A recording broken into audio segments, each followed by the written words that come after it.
અને હોય જ્યારે દીકરીના કન્યાદાનનો પ્રસંગ, ત્યારે દીકરી જેના નસીબમાં હોય ને એવા ભાગ્યશાળી મા બાપને સ્મરે.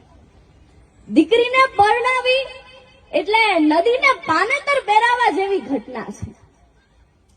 દીકરી જેના નસીબમાં હોય ને એવા માતા પિતાને જ મળે. અને દીકરીનું કન્યાદાન કર્યું ને તો બાપનું અહોભાગ્ય છે. કૃષ્ણ અને રામ ભગવાનને પણ બાપ થવાનું, દીકરીના બાપ થવાનું સૌભાગ્ય નહોતું મળ્યું. કદાચ એટલે જ એમને સુદર્શન ચક્ર હાથમાં લેવું પડ્યું હશે.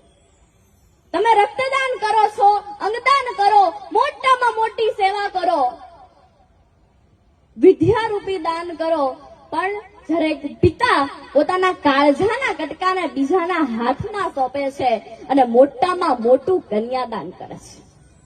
કવિ દાદ એવું લખે છે કે કાળજા કેરો કટકો મારો ગાંઠથી છૂટી ગયો, કાળજા કેરો કટકો મારો ગાંઠથી છૂટી ગયો, મમતારો વેજે વેરુમાં વીરડો ફૂટી ગયો મારો, કાળજા કેરો કટકો મારો.